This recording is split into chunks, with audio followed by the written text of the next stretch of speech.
Love what you hear? Be sure to check us out on Patreon at patreon.com/finishthefight for exclusive episodes, insights, and even our D&D adventure.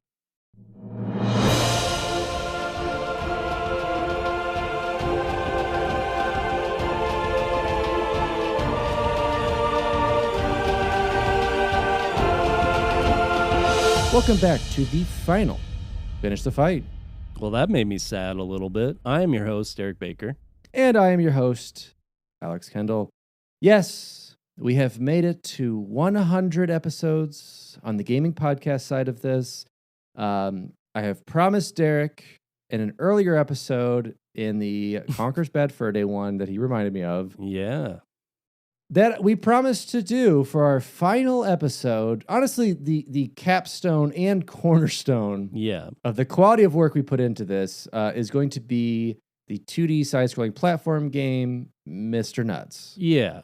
We talked about Mr. Nutz, and we were both like, what is Mr. Nutz? Like, that sounds like an absurd Super Nintendo game, and turns out, yes, it is. But we didn't promise that it was going to be the 100th episode, or the final episode, but we did promise it would be the 100th episode. It just works out that we're going to put this up. The numbers don't lie. A nice bow on Finish the Fight. We're going to finish the nut. Get ready to nut up or shut up. Mr. Nutz. Oh, boy. I mean, Mr. honestly, though, Nutz. so this is a game that we didn't know anything about. We didn't play it when we were kids. Nope. But just watching, first of all, this game's very expensive, apparently, if you want to go and buy this for your Super Nintendo collection. I don't remember what you said earlier. You had perused some. It ranges. Like, if you're looking for a collector's edition, it's anywhere between like $600 to $2,000 to $3,000 US. Even a played version for the Super Nintendo specifically is still a couple hundred. Now, the Super Famicom and some of the other like PAL region ones are a little cheaper. And then we'll talk about some of the releases they had with it, because they also have a Game Boy release that you can find like $30. So it's very interesting to see where this comes, because this is clearly, from the gameplay footage we watched, like a partial Sonic kind of ripoff. Yeah. That took like another kind of anthropomorphic animal, battles it out to save the world and save those around him, kind of use some of the same Sonic tech, but I will say improves upon it. And it also, I don't know if you ever played Chip and Dale Rescue Rangers, but it's got a little bit of that vibe too, because they're small. And then here's this little like squirrel running around in these, like he's pushing us. I'm watching him right now. He's pushing a sponge into a sink. Into the sink. Yeah. There's going to be faucets attacking him. Yeah. I know exactly where you are. I have also watched that. Okay. But I mean, the sponge looks fantastic, honestly. The sponge is great. Water's looking good. The creepy faces below him look great too. Yeah. It's fantastic. I'll let Derek finish that off, and I'll introduce us all to the world of Mr. Nutz. So Mr. Nutz is a 2D side-scrolling platform game published by Ocean Software. It was released for the Super Nintendo Entertainment System in late 1993 in Europe, and in North America and Japan in 1994. In 94, it was released for the Mega Drive as Ocean's first Sega game and on the Game Boy. It was also released on the Sega Channel in 1995, the Game Boy Color in 1999, and remade for the Game Boy Advance in 2001. The player controls the one-player character, Mr. Nutz, an anthropomorphic red squirrel through 6 themed levels. The end goal is to stop Mr. Blizzard, a Yeti, who is trying to take over the world by using his magic powers to turn it into a mass of ice. Ammunition in the form of nuts can be collected and thrown at enemies. Now, Ocean originally planned to release the game for the Amiga. After the original conversion plan was shelved, Ocean eventually released in 1994 a different game on the Amiga under the name Mr. Nutz, Hoppin' Mad. Developed by Neon Studios, it featured the same titular character, but with different, faster, and more wide-open gameplay, unrelated levels and enemies, another story, and a large overworld map instead of a linear path to follow in a minimap. Hoppin' Mad was going to be released for the Sega Mega Drive in 95 as Mr. Nutz 2, but it got shelved. Now, there is a playable build that exists. It was leaked in the form of source code and compiled upon it. So let's talk a little bit about the studio as we do. John Woods and David Ward created Spectrum Games as a mail order business in 1983 after being inspired by the success of Liverpool based software houses Imagine Software, Bug Bite, and Software Projects. Their initial catalog was based around clones of arcade video games like Frogger and Missile Command for various home computers, including the ZX81, ZX Spectrum, and VIC-20. While trying to sell their titles into high street stores, it became clear that the company name was confusing to owners of machines other than the ZX Spectrum. The company was renamed Ocean Software, leading to some of its games being re-released with different titles, so the Berserk clone Frenzy was reissued as Robotics, and Missile Attack became Armageddon. By September 1984, the success of Ocean allowed Woods and Ward to invest £50,000 in a new software house in return for a 50% stake in the company. US Gold was created by Jeff Brown, owner of Centersoft Software Distribution, and specialized in importing American Commodore 64 games for the UK market. US Gold had no developers to port the Commodore games for the UK's most popular home computer, the ZX Spectrum, so Ocean produced the conversions of titles such as Beachhead, Raid Over Moscow, and Tapper through its external development team, Platinum Productions. In October 1984, Ocean bought the name and branding of Imagine Software from the liquidators of the failed software house. Although originally intended to be a label exclusively for arcade conversions, the Imagine logo would also be used on a number of original titles, as well as on UK releases of games licensed from Spanish developers Dynamic Software. In 1985, Ocean and US Gold collaborated again to launch a new label, The Hit Squad, for releasing compilation packages. The first release featured Ocean's Daley Thompson's Decathlon, US Gold's Beachhead, Jet Set Willy from Software Projects, and Saberwolf by Ultimate Play the Game, all titles which had sold over 1 million copies, which led to the title They Sold 1 Million.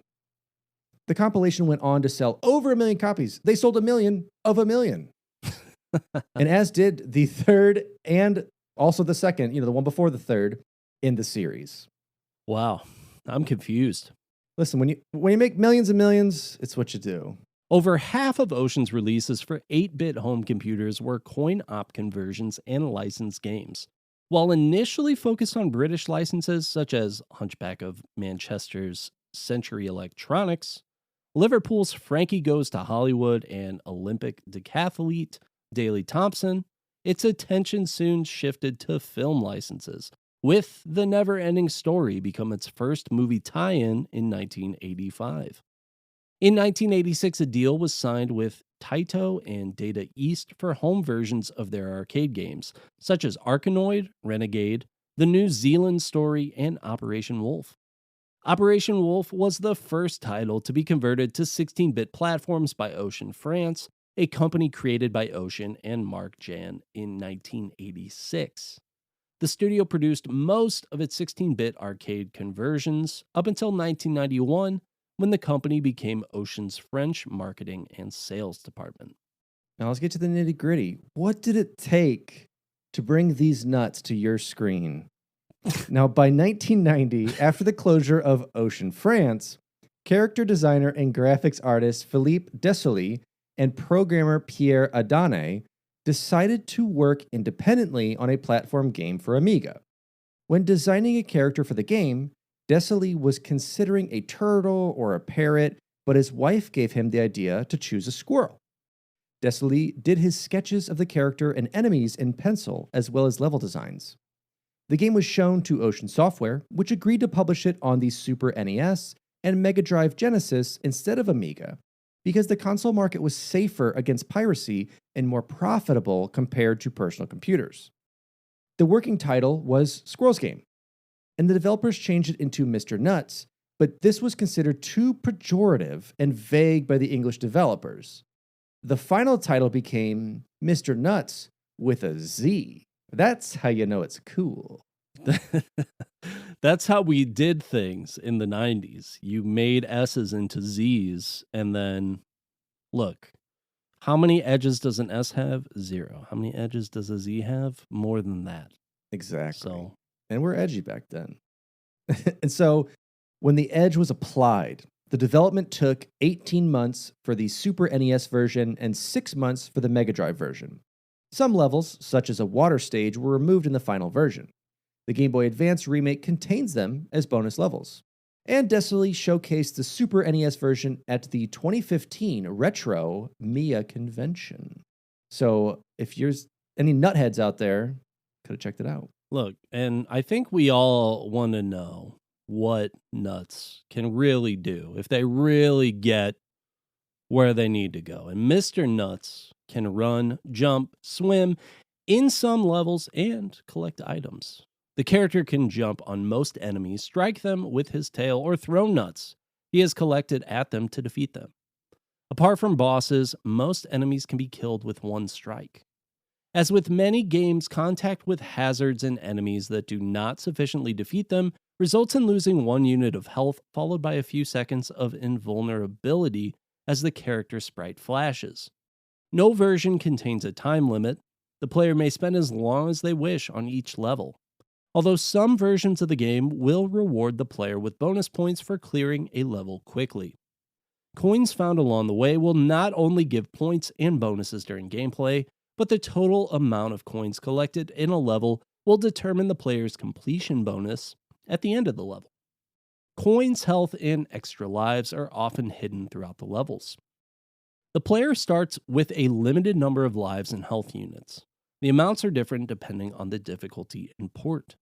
Losing all health results in losing 1 life, and the player must restart at the beginning of the current journey. After losing all lives, the player may choose to accept a game over or to continue, but must then restart at the beginning of the first journey in the current stage with the default lives and health and 0 nuts, coins, and score. In all versions except the original Super NES version, passwords are shown when the player reaches certain levels and can be input to start the game from the beginning of that level. And then there was also the Hoppin' Mad story for Mr. Nutz, where alien chickens have run out of food on their home planet, so they took to grilling and eating the inhabitants of other planets. They also began seeding lifeless planets with life so they could return in the future and harvest the inhabitants. One planet they seeded, Peanut Planet, became a popular holiday resort. While Mr. Nutz is vacationing there, the chickens return, and the locals call on Mr. Nutz to save them, and no one else could do it. Who could do it? It's the cliche of being on vacation, just wanting to love life. Then the nuts got to come out of a retirement and just slap those chickens. I played a lot of Ninja Turtle games growing up, and that's pretty much the backstory of every Ninja Turtles game. The turtles are just chilling on a beach. Then their radio is like, oh my God, Shredder is like stealing an entire city and moving it to the sky. And they're like, oh man, I just wanted to surf and eat pizza, but I guess I'll go fight ninjas. Yeah. Listen, if your nuts ain't choking the chicken, you don't know if you're playing Hoppin' Mad or not. That's exactly it. So anyway, as far as Mr. Nutz goes, this episode will never see the light of day. As far as Mr. Nutz goes, SNES and Force gave the game 90%, commending the controls and the graphics, which the reviewer likens to a good children's book.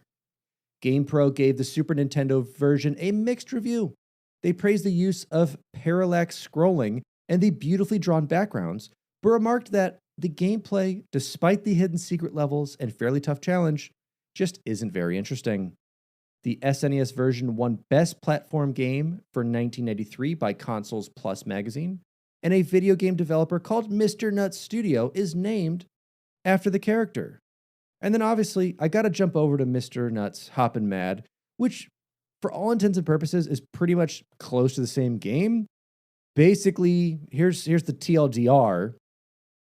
What happened was, you had the game starting to be developed, and Neon Studios took it over, basically, and was like, hey, we want to develop a game for this system, for this Amiga thing. And they ended up getting along with Mr. Nutz, but didn't want to do Mr. Nutz on the Amiga because they didn't want this port. So it became this whole Mr. Nutz saga. And then that's when they tried to become Mr. Nutz 2. Anyway, that's all you got to know. But here's the review for that. So Mr. Nutz Hoppin' Mad was received quite warmly by the continental European gaming press, with Joystick, The Games Machine, Amiga Games, and Playtime all giving it scores above 90. Joystick's Pinky said it set a new bar for Amiga platformers, or even platformers in general, surpassing Super Frog, Trolls, and Oscar, which are just names of his friends, and proving that the SNES was not superior to the Amiga in graphics. Amiga Games was similarly enthusiastic, praising the bitmap scrolling effect used for the Warp Zone as unique on the Amiga, and congratulating the developers for entering the ranks of the programming elite next to studios like Factor 5 and Graft Gold. But the response from the British press was more muted. CU Amiga's Tony Dillon complimented the graphics, but complained that the platforming levels were too short and that the world map fit into an overly small area on the screen, ultimately comparing the game unfavorably with James Pond 3. You can't compare it to James Pond 3. That's ridiculous. I like that Amiga's Tony Dillon has... he's got such a vast knowledge of games like Mr. Nutz that he can also compare them to James Pond the Third. Exactly. Not the first two James Ponds that came out. Those are classics. The third one, though, I like to think that there's this world that exists where there's just like game reviewers that have just played all the worst games, but they don't know that they're the worst games. And they're reviewing them as if they are the greatest games, either wondering how they couldn't have been as good as the games that preceded them, or why they aren't in the top selling categories for games. Now, here's what I got to say. I don't want to diss Mr. Dillon here, but I did just Google James Pond 3. 92% of Google users like the game. That's pretty high.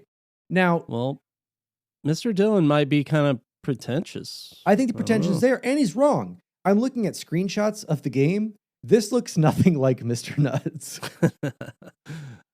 This is much worse graphics, much worse looking environments.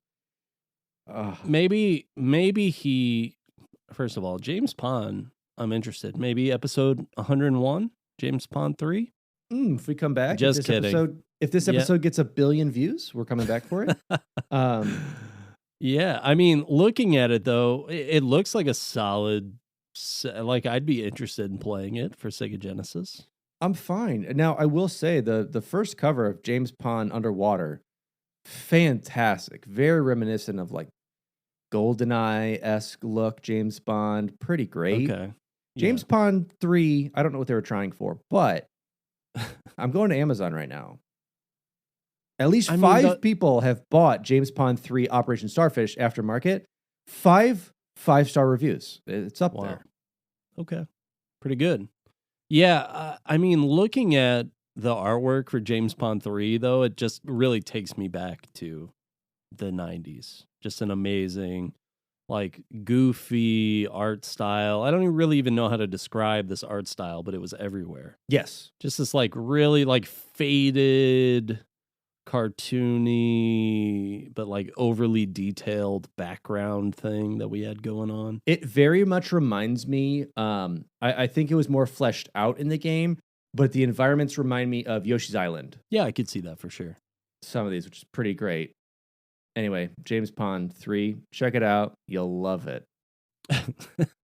Now, I will say, the One Amiga and Amiga format, so obviously many Amiga magazines, found the platforming too derivative of Sonic, and the world map too derivative of Zelda and Super Mario World.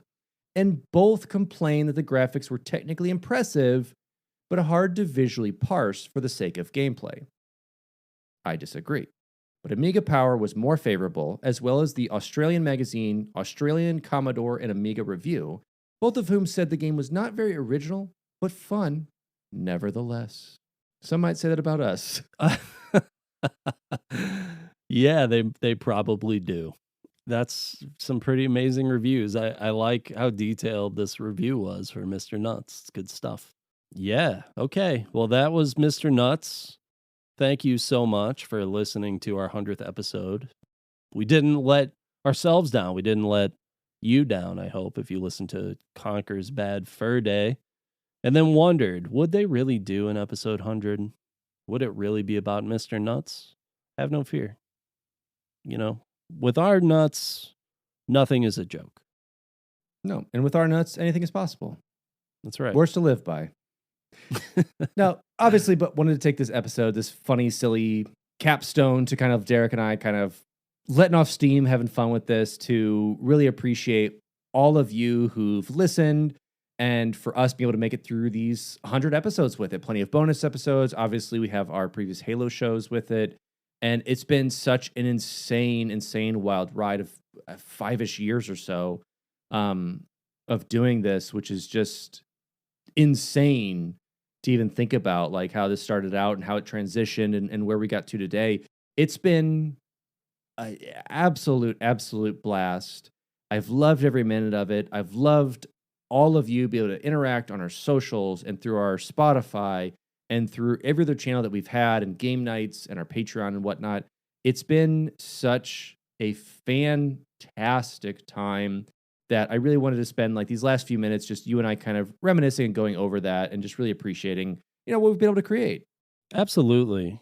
It's something that I was a fan of to begin with when you started doing the podcast. And, to be able to be a part of it was fantastic as well. I mean, getting to talk games with you is something we've been doing since 2004, basically. Mhm. And yeah, or 2003, maybe even earlier. I don't know. But it just was super cool to do, a super unique experience as well. And I think during the COVID times, I don't want to speak for you, but this really, from what I saw just as a fan of it all, really brought a lot of people together. Yeah. And I think had to have been a really great, cool thing for you to be able to do and kind of see how all that was unfolding and being able to interact and sort of have this separate thing. At least I think I have my timeline right. That's kind of when this was all going on, right? So yeah, I mean, it's been doing it this whole time. It was kind of that start of 2019 and slowly building that audience and doing something we didn't think was actually going to really take off. And then obviously COVID hit, and COVID was a blessing in terms of the podcast. And I think anyone creating media at that time, just because everyone was kind of trapped inside their house and needed something to do. And it was so cool to be an outlet for people for that, and be able to do game nights and build a huge social following and Discord following. And such a loyal fan base was so amazing. And it was so cool to see that grow. And then our eventual transition over to the gaming side of it was kind of a refresher. I think we were getting burned out on a lot of the content we were creating, especially when it came to just doing the novelizations. It was just a lot to kind of fit in on a weekly, bi-weekly basis. Yeah. And it was so cool to transition. It was a breath of fresh air. It was being able to do a lot of the games that we loved, and then having you come on to then share, a lot more in depth what you and I were able to play as kids, and our opinions on that really just energized the podcast even more to bring that. And it's been such a fun time. It's been such a fun outlet for us to be able to do this, for us to meet. And, for you and I, as we've grown older and moved away from different areas, it's been such a nice time to catch up. Yeah, every time I walk up those stairs to do this, the knees they hurt a little bit more. They just hurt a little bit more than they used to. But yeah, I mean, it's crazy. And a lot of our listenership, I think, as well, has sort of grown up with it. I mean, I'm not to say that this podcast was the only thing that they were doing, but I definitely saw some fans of the podcast sort of grow up within that Discord and move on. And we had some great interns that helped us out, and they went through their college journeys and beginning their life journeys, and that was super cool to see. I mean, Thank you, Evan. Thank you, Richard, for all the work you guys did on the podcast. That was great.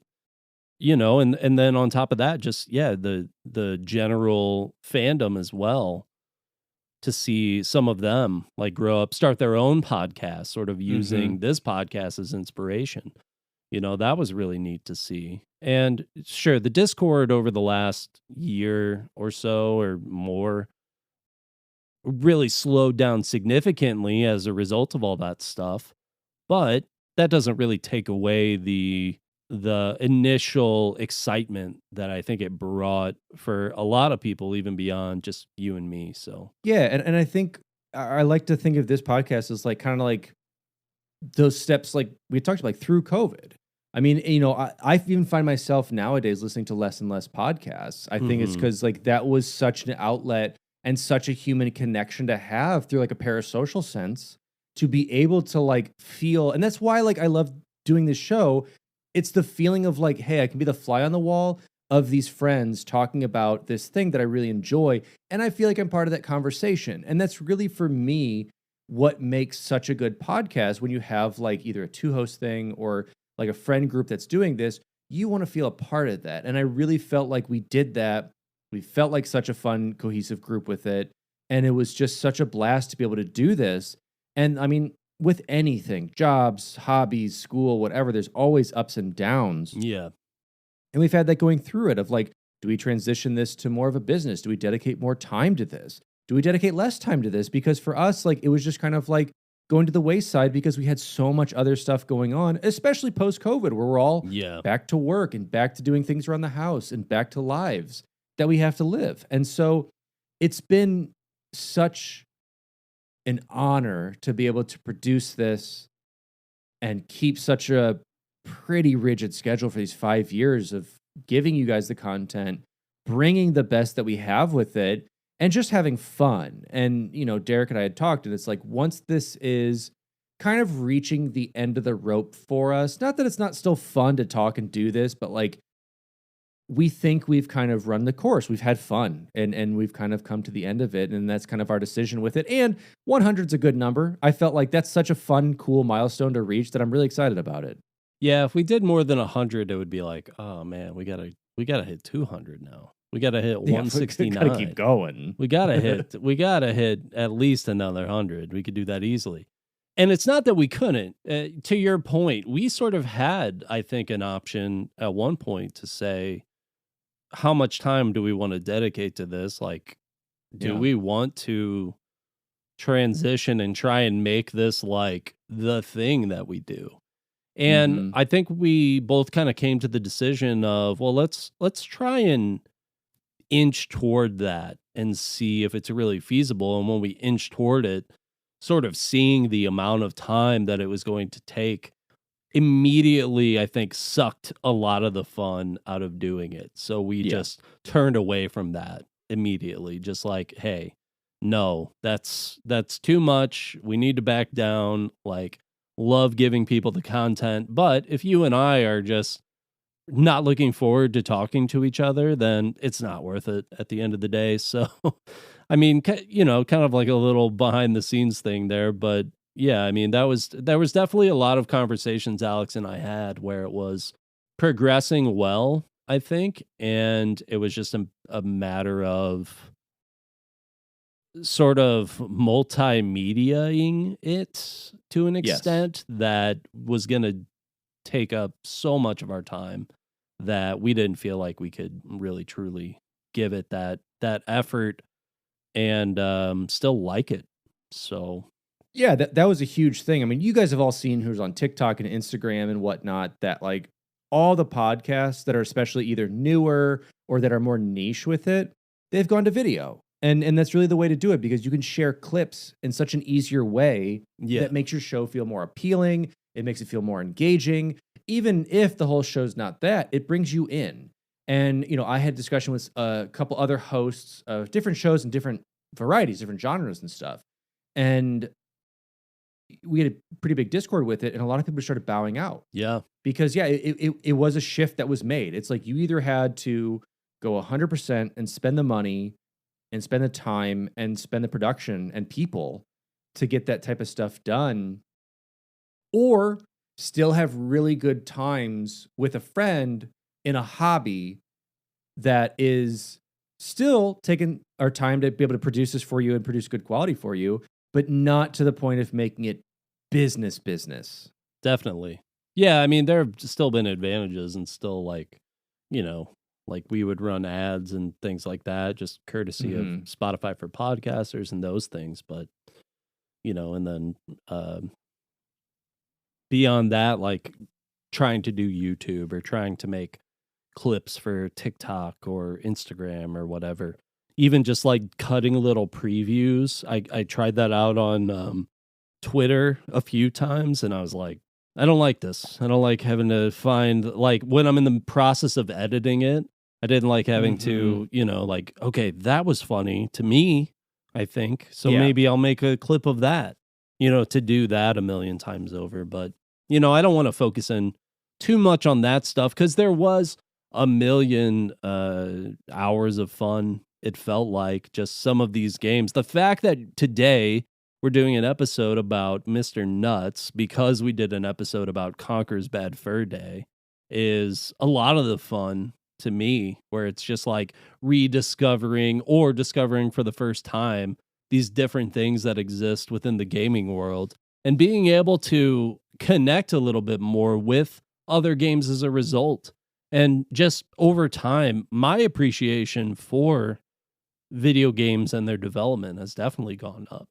Where at first I think that I understood a little bit about development not always being a smooth process, but really being able to read about some of these great video games and the different types of creators that they had, where you get these little passion projects that make their way into these big AAA behemoths that turn into these monster franchises, or you get these really disappointing games that went super corporate and let a lot of people down. And being able to understand a lot more of that process now, when I look at games that are on their way out and up, I think a lot about how that must be going on behind the scenes. Yeah, I mean, this podcast, if someone does the same format in 10 years on just all the AAA titles that are out now, when people like are talking and breaking their NDAs in 10 years, being like, yeah,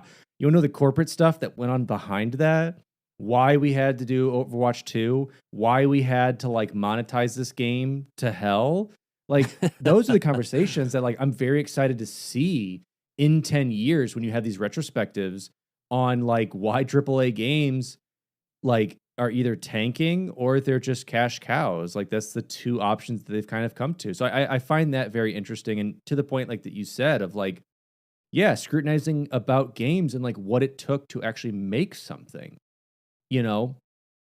Everyone wishes they could have been like Bungie and caught that like lightning in a bottle of like just a group of dudes hanging out, eating pizza and Chinese food in their underwear, making a game that millions of people love. Like it's just not feasible. If it wasn't Bill Gates bringing live lions in to his, his after parties, or I wasn't in a safari jungle living like a caveman just so I could record some like random animal sounds. And I don't want it. I don't want that game development.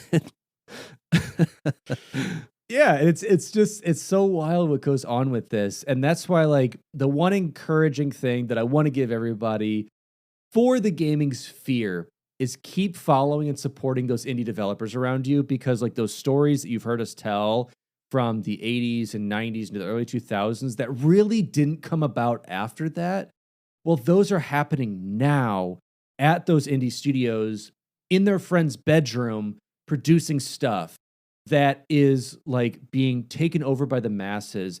One of the ones that Derek and I have talked about actually right before this is Balatro, or Balatro, I think is the correct pronunciation, but Northern Lion calls it Balatro, so I'm going that way.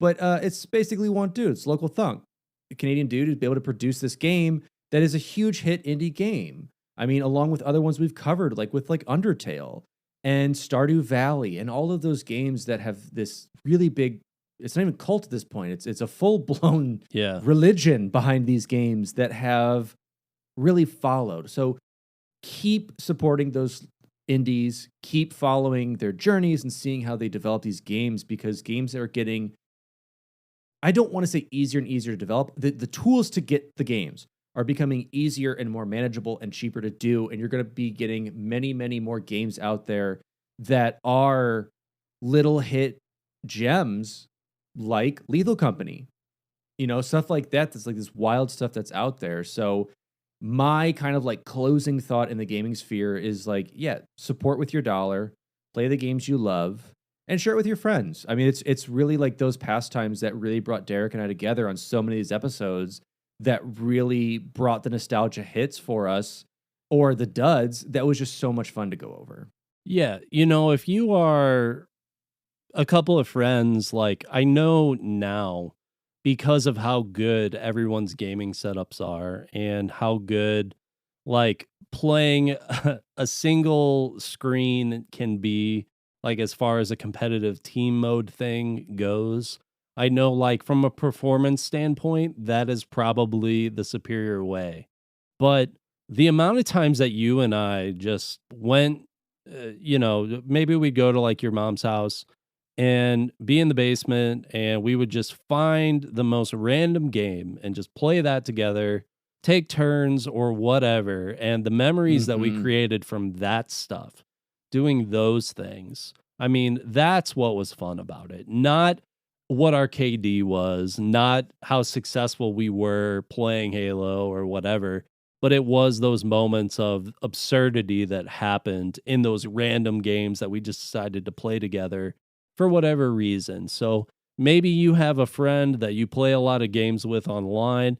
Hey, if you're having fun, do your thing. But if they're nearby, like give something like that a shot. Give the couch co-op a shot. Don't let it die, because it is a different experience. And I think that it leads to more beyond gaming. It's 100%. Like again, I think combining both of ours, if you want a great takeaway, treasure that time with your friends, play those games, have fun. Don't worry about being the best at it. Worry about having the most fun and making those memories with it and enjoying games. It's what they're there for. It's been a thing that I remember growing up being like, everyone saying, you'll phase out of that. You'll phase out of that. You won't be playing games at 20. Oh, I was. You won't be playing games at 30. I am. It's like all these things where like we're going to grow out of all this stuff and like be a corporate stooge with it, which is fine. If you are, thank you for listening. But, like going down that pathway of like doing this cookie cutter thing that it was. And it's so cool to see how it's integrated into life. So it's amazing. I love it. I love you all. Thank you. Thank you. Thank you so much for the hours and hours and hours and countless episodes and countless days of support. I truly, truly appreciate it from the bottom of my heart. Thank you. Thank you. Super fun. Glad to be able to finish the fight for a second time, really. Felt like I finished the fight in Halo 3. Halo didn't feel like it finished the fight, but I did. And now we get to do it one more time with the end of this episode. Absolutely. And with this, I want to thank you, Derek, for being my co-host, my editor, my co-writer, my co-entrepreneur, and co-daddy for all of this. Yeah, I appreciate you it too, man. I appreciate you bringing me on and all the fun that we've had being able to talk about this stuff. You could have picked anyone. You could have picked, I don't know who else you know. You could have picked a professional podcaster, but you picked Michael Fassbender. You picked me. And so thank you. Absolutely. It's been great. And I want to thank, obviously, Evan Barr, who, as Derek mentioned earlier, was one of the integral parts in the Halo podcast, as well as the transition over to our gaming side of it, in doing the research, in doing our intro and outro music. Evan is a fantastic guy who has gone on to do some amazing things.